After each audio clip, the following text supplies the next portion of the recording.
Hello and welcome to the Travel Enthusiast channel. Today I'm going to be doing another one of my school videos where I talk to year 11s going into year 12s, and these are just some of my tips if you're anxious about starting, what you should do, any preparation techniques.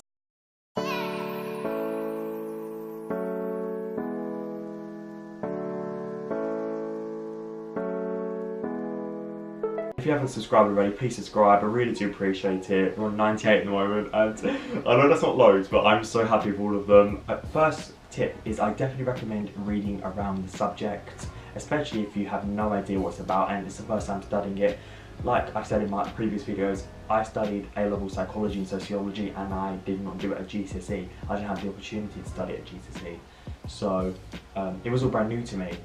Whereas business and geography, obviously I did that at GCSE and I did it, I did alright, I did well, and I enjoyed it, so I had some background knowledge. So with those subjects, I did read around it. I read articles, I watched videos, some YouTubers, tips and advice like this I'm doing, which I watched, and I did take that on board.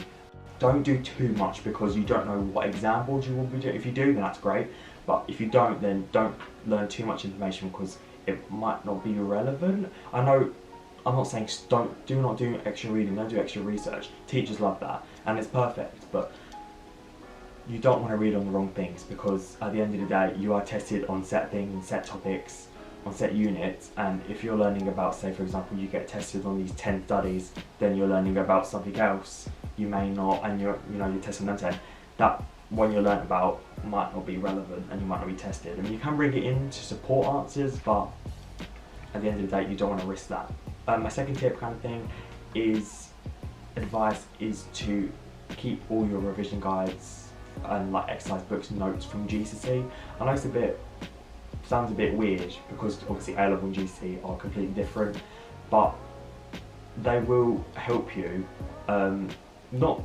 I don't mean like you use it completely for the entire 2 years, but I mean kind of maybe refer back to it. Say, oh, I'm not too sure about that. Let's go back to GCSE and see it broken down for me, because it will help.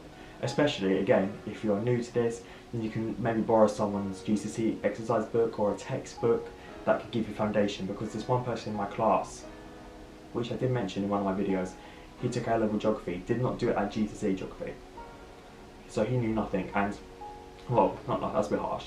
Okay, he knew some things, but he didn't know the basics and like the foundations, like the different types of erosion and different types of rocks, and just basic stuff you learn at GCSE, I feel, and like stuff you learn about in year 10. And the fact that he didn't know it then obviously did not help. And it's kind of like learn A-level content and learn like a bit of GCSE content at the same time, because so many times my teachers would refer back to GCSE like, oh, and you might remember learning this at GCSE, or you definitely learned this at GCSE, so you know what I mean, it's just a step up from that. And so that did help, having GCSE knowledge for geography. Understand that you're going into something that even if you've learned it at GCSE, you're going into it new. It will be new content, new standard, new difficulty, new teachers, potentially new students, new like timetable, new PF3s, everything's different. And some other pointers as well is that people come and go in sixth form because obviously you don't have to be there. So not there, but you have options like apprenticeships and college and work placements and all of that, so that people will come and go. And when I was at college and I was at sixth form, people came and go all the time. People joined our course, like college, people joined it, people left. Sixth form, people joined, people left. Someone left I think in February of year 12. I was like, why have you just left? You just wasted like 6 months of your life, 5 months of your life. Crazy. But anyway, not my story and not my business. But yeah, people come and go. You make friends, you lose friends. You're at that point. I know obviously GCSE is obviously a very stressful time as well, and you're at a young age and you're going through puberty.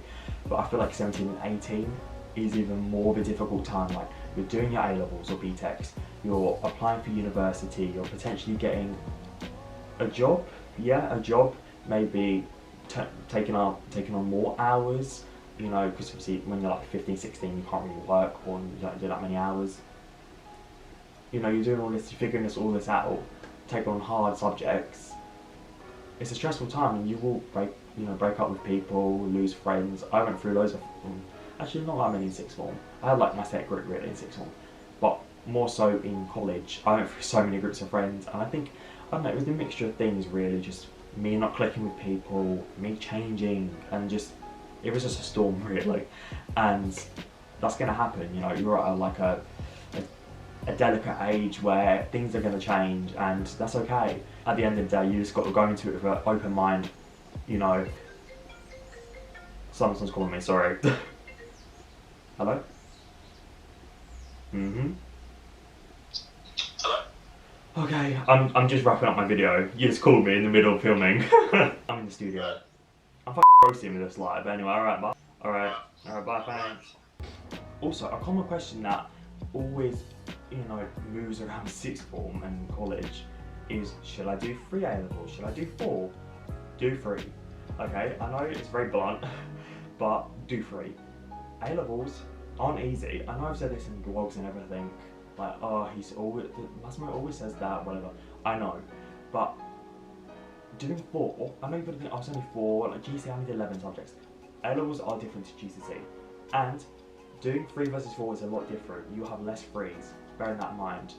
Like, you will have, well, basically at my school we had 3 lessons a day, which was 100 minutes, so we had 5 hours of lessons. And so if you did 3 subjects like me at once, and then I did business, you would have like 6 frees or something. And then if you did 4 subjects, you would have 3 frees, which is not a lot. You have, like, that's not a lot of time. I know sometimes you're like, oh, I do need that 4th subject. Okay, fair enough. But if you're just doing it for the sake of, oh, a random 4th subject, don't do it. Do subjects you actually care about. Do subjects you actually need. I know sometimes I hear people, oh, I need biology, chemistry, physics, maths. Good luck. But, you know, that is a lot. I mean, personally, I would do just 3. Or if you really need a 4th subject, I would do like maybe a BTEC perhaps, I don't know. But